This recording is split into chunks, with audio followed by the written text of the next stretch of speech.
Hello and welcome to Alex's Model Kits. This is, I think, the third video that I've done on the current kit I'm working on, which is the 1:144 scale fine moulds Millennium Falcon. I think in my last video I talked about the cockpit and having worked on the cockpit and finished the cockpit, and I've added lights to the cockpit, and with mixed results. I was reasonably happy, but I wasn't entirely happy with the end result. But you know, I've hopefully learnt a few things here and there from that. So, so the next stage at that point was to start working with the masking set that I bought. I bought an aftermarket masking set of vinyl masks, and I was a bit put off by it because it seemed to imply that they wanted to use water to get the mask into place, which I thought was a bit strange. I decided that what I would do is I'd test the mask with the lower gun turret, the glazing for the lower gun turret, because the way that the model is going to get mounted is going to get mounted into a picture frame to be held vertically, and so that lower gun turret, it just won't be seen. So it's a very good test bed. You can do what you want there, and you know, hopefully learn from any mistakes, and no one else is going to see them. So how good is that? Excuse my phone, sorry about that. So so I did that. I started with the kit, with the masking set, peeled the first piece off, placed it, and realised that it has its own self-adhesive backing anyway, and it went on fine, no problems at all. So I masked the entire area, and then sprayed it with Tamiya's surface primer from a tin. This is a spray can, and then painted it with Humbrol enamel. I haven't got an airbrush, so I'm still old school paintbrush. And once painted dried, took the masking set off and was very pleased with the results. There's a small amount of bleed through here and there, but that cleaned up with no problem at all with a cocktail stick. So so I'm very happy indeed. So I've now masked the upper canopy, the upper turret, and the cockpit canopy. I'm a little bit concerned about the cockpit canopy because it seems that the mask is a little bit oversized. There's not a great deal of a gap between some of those masking areas, and so I don't know, I'll be interested in that. The photograph you're looking at the moment, you can see that it's all a bit close. You can also probably see that there's a couple of pieces out of place. Once I took the photograph and looked at it, I saw that myself, and so I've actually repositioned those masks, and they are now hopefully in a better place. So so we'll see. I've sprayed the canopy with primer, but I haven't painted it yet. I want to paint the kit when it's actually joined together. At the moment we've got just two halves. There's an upper half, and here's the lower half. And before I paint it, I want to join it together and get it all done in its entirety. What's stopping me from joining it at the moment was, well, a couple of things actually. A couple of concerns really. One of which I always knew I'd have a problem with, and the other has taken me by surprise. The surprising one I'll talk about first actually, which is that this is all the wiring loom for the LEDs to go into the cockpit, and this is the wires that attach to that wiring loom, and then will attach to the battery pack, which is in the rear of the picture frame, or it will be stored in the rear of the picture frame. I'll have it back down here somewhere. So the original idea, when I wanted to put lights into the Falcon, my original thought was, well, there's a gap. You can see there's a gap in the middle where the turret will go, and I thought that the way the turret is fixed in there, you haven't got to glue it. You can just put it in and twist it around, and it just stays in place. And it would be quite nice to be able to sort of have the battery in there, and that makes it nice and easy to get hold of. But all the battery packs, all the holders that I found were all a bit too big for that, so that didn't work. So the second thought I had was to try and engineer something where I kind of created a compartment in the back somewhere, and then the engine grill at the back I could take off, and I played around with an idea there, and that really wasn't going to work either. So plan C was stick it in do the simple thing and stick it in the back of the picture frame.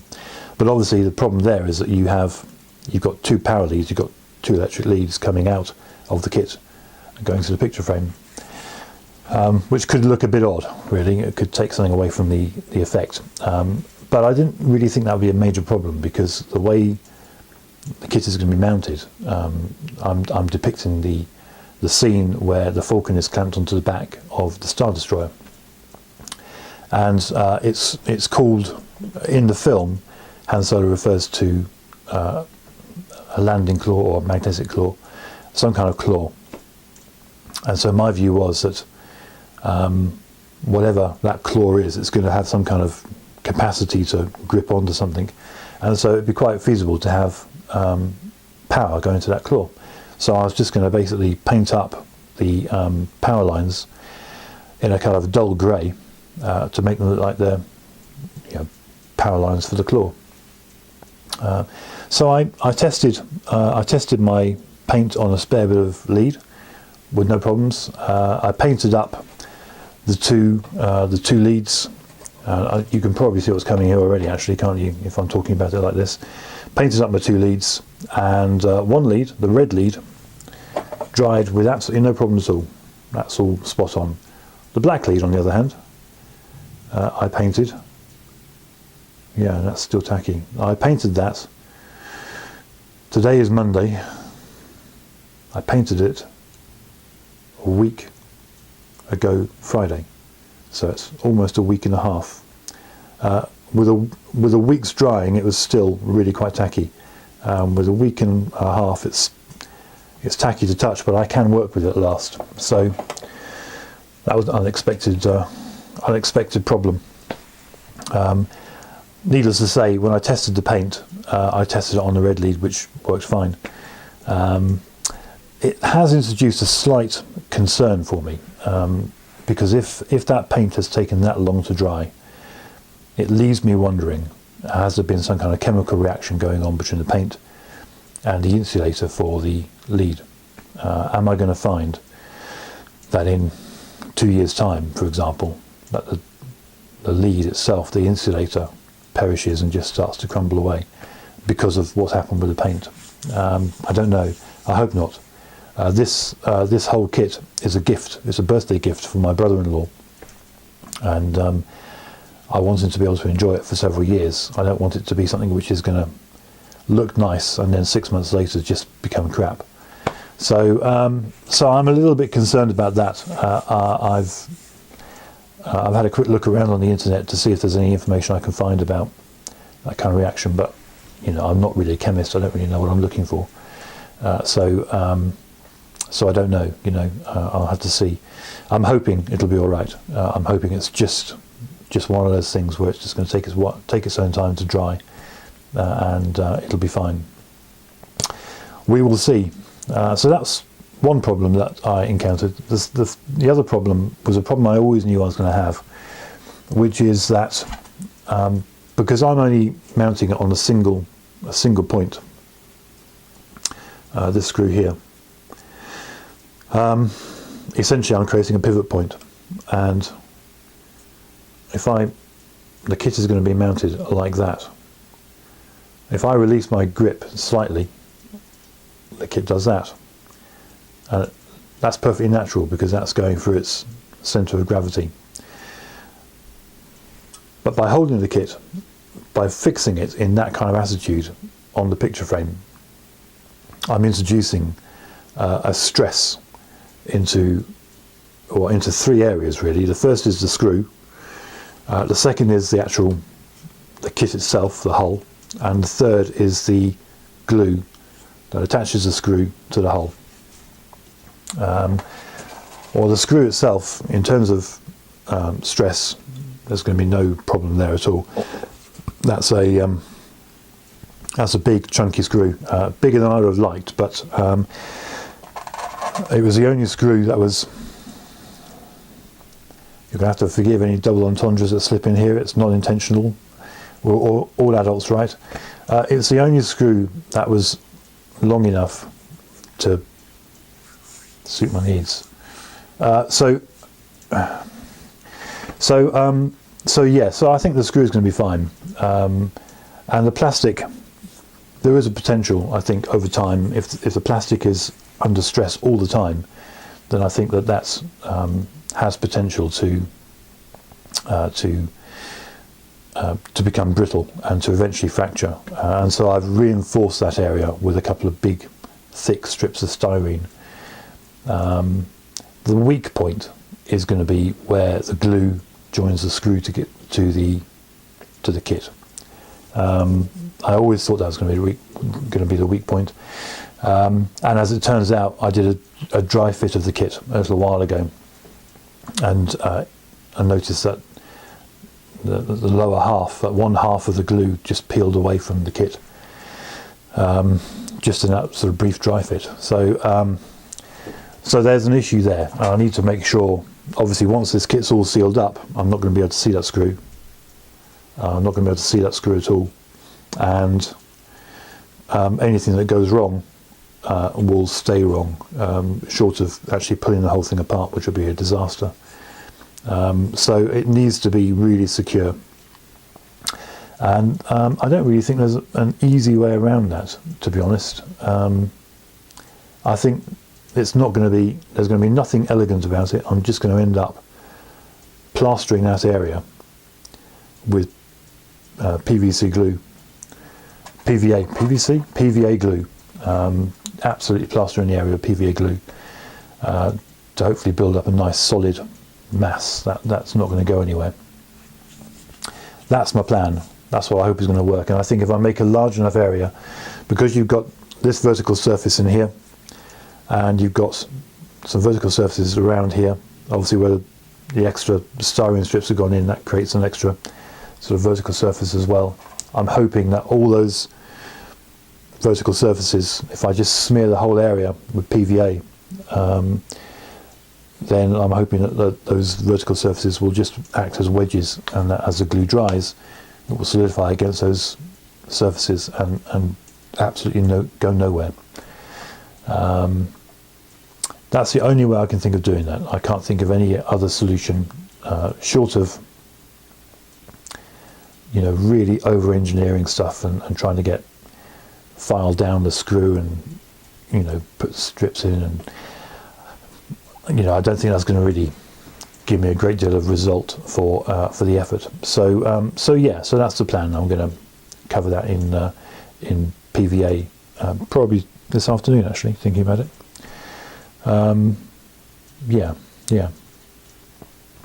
So that's where we are. That's where I am so far with the kit. Incidentally, I mean, to drill that hole, I've actually drilled 3 holes, because obviously the screw goes in one, and then the 2 electric leads go in the 2 smaller holes to either side.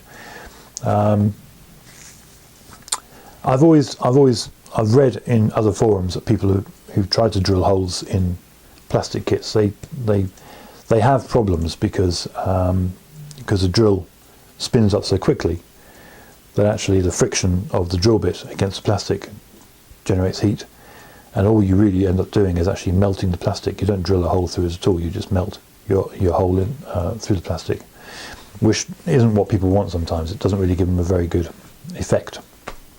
So I thought the best way around that would be to use a hand drill. Initially I bought this from Amazon, nice little hand drill, but the problem with this is that it sticks just at the top of that there.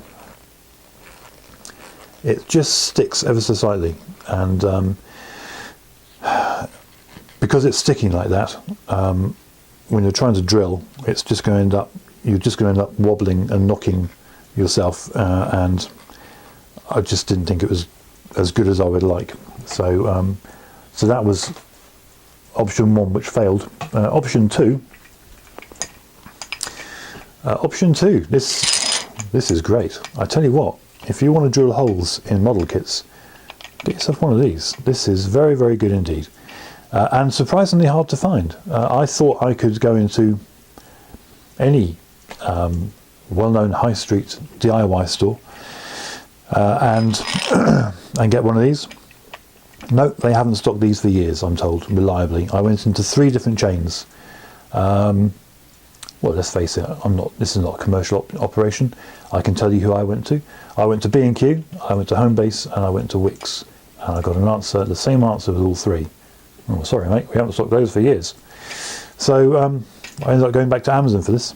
And yeah, very, very good. I like it. I like it a lot, because when you're first positioning your drill bit onto the plastic, you can just turn it with just your hand like that, and just get it started, get a little divot in your plastic where it's going to seat itself properly, and then you can just turn it, and you've got so much control over the speed at which your drill bit turns. I like this a lot. I don't often drill holes in kits. In fact, this is the first time I have, but as far as I'm concerned, I've got that cracked. If I'm going to do that ever again, I've got the kit to do the job. So that was good. That's a pleasing result.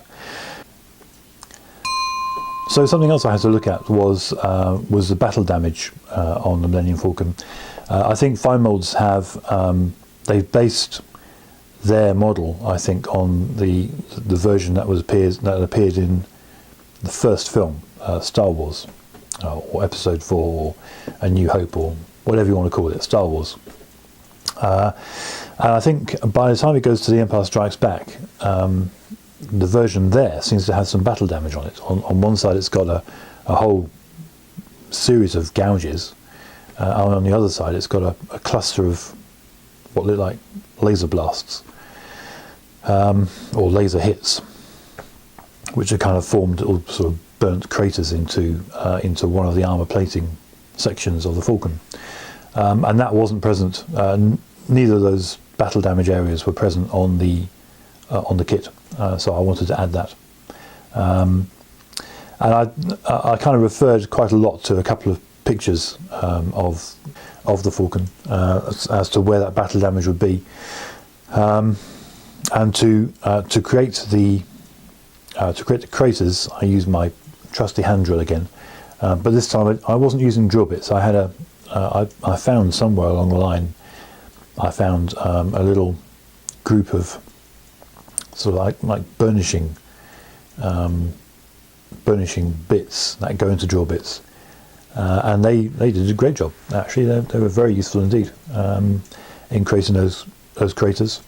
And then for the gouges, I'd recently bought myself a scriber, which I've never had before. I've never used one of these before, and this is excellent. I've really had a great deal of fun with this. This has become very, very useful, and that was spot on for making the gouges.